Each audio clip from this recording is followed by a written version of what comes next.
Namaste, yogis. My name is Jess, and I'm a certified yoga instructor. And today we are going to continue our journey through the Yamas.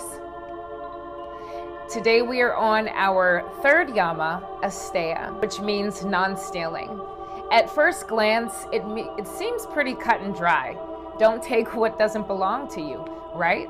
But it goes a lot deeper than that. We dig a little deeper, we realize that Asteya isn't just about objects or money. It also pertains to time, energy, credit, and even self-worth. So what is Asteya? Let's dive into it. So we're moving from a place of jealousy, greed, and entitlement. Patanjali includes Asteya in the Yoga Sutra 230 as one of the 5 yamas or ethical precepts to guide us in how to live in harmony with ourselves and the world around us. It's true that Asteya requires a shift in mindset.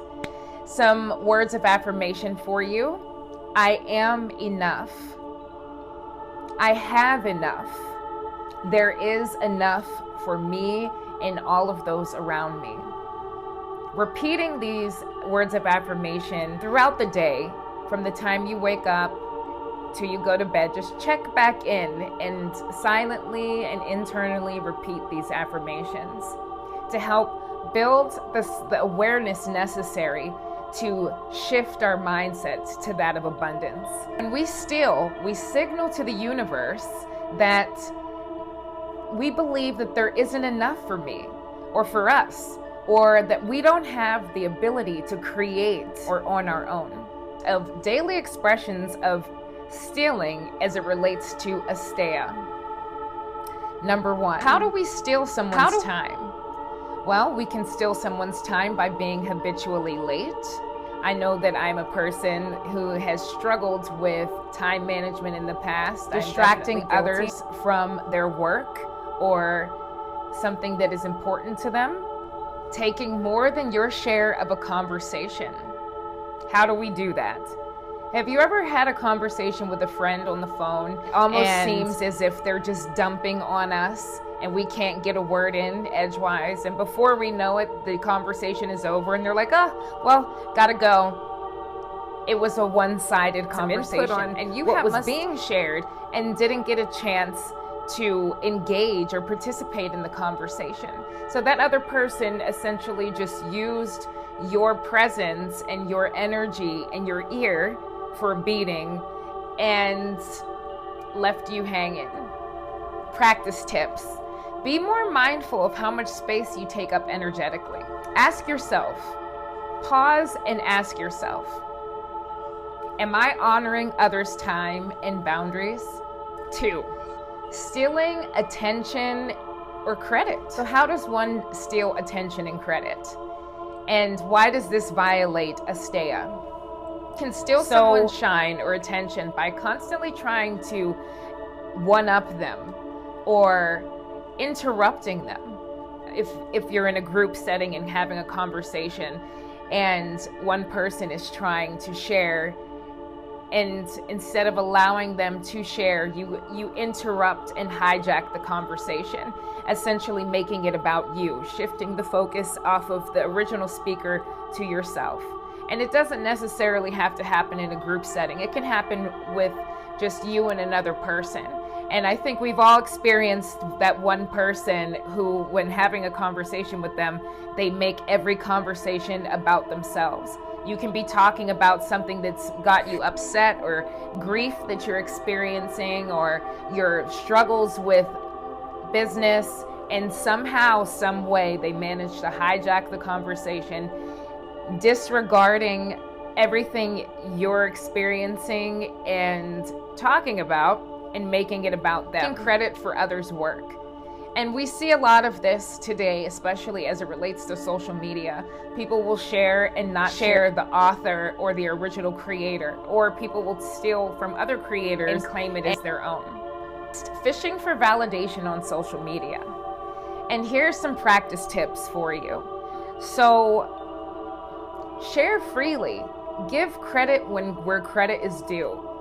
Openly and honestly. Celebrate others' success without making it about you. Number 3, stealing from yourself. So how does one steal from themselves? Well, it can be something as simple as just procrastinating on it when you have an important task to achieve, or a business project that you started and can't seem to finish it because you lack the motivation to get up and get it done. All of this is stealing from yourself. You're impeding your ability to achieve these goals or milestones that you've set for yourself because you are allowing the senses to drive instead of you having control over them. Doubting your self-worth is another expression of Asteya. Comparing your path to others. Every path is different. Ask yourself, what parts of my potential am I withholding from the world? Step, Asteya in action, a real-world reflection, is an invitation to self-trust and abundance consciousness. When you respect your own time and the time of others and let go of jealousy and comparison and trust that you are already whole, you will naturally stop grabbing at life. Now for our daily integration. Here are some journaling prompts that I would like for you all to meditate on. Sit on them and reflect before writing them down and then quickly answering the questions. The first question is, where do I feel tempted to take what isn't mine? Whether it's something physical, energy, time. Next, where do I operate from a place of lack? Next one is, why do I compare my life to others? With where you have struggled with Asteya as it shows up in your life. This is going to help build the awareness that we need to shift our mindset to a place of abundance. Low vibrational energies and beliefs that hold us down and keep us bound to jealousy, fear, and lack. Moving on to our mindfulness practice. Interact with others today. Pause and ask yourself, am I giving or taking in this situation? Am I acting from a place of fullness or fear? Words of affirmation. I would like for you all to repeat these words of affirmation just throughout the day. Say them internally and just check back in with yourself throughout the day and just silently repeat them. I am enough. I have enough. I honor the space and gifts of others. Asteya reminds us that real abundance doesn't come from grasping. It comes from gratitude.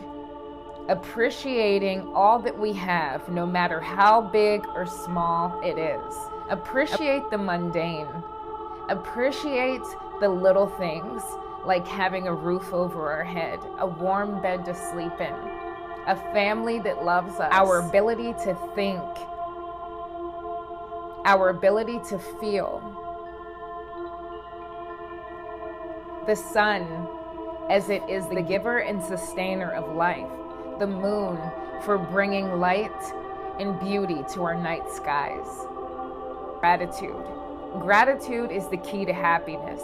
Every day we find something to complain about, big or small. Every day when we wake up, we stub our toe, it throws our whole day off. Someone in traffic beeps the horn at us and we lose our temper and we're just pissed off for the rest of the day. Patanjali outlines in Yoga Sutra 237, when the yogi is established in Asteya, or non-stealing, all the jewels are made available to him. Abundance comes once we understand that we are the creators of our experience. We are the co-creators of our experience. We are the creators of our own abundance. And it all begins right here. Namaste. I hope you are all walking in abundance and integrity today.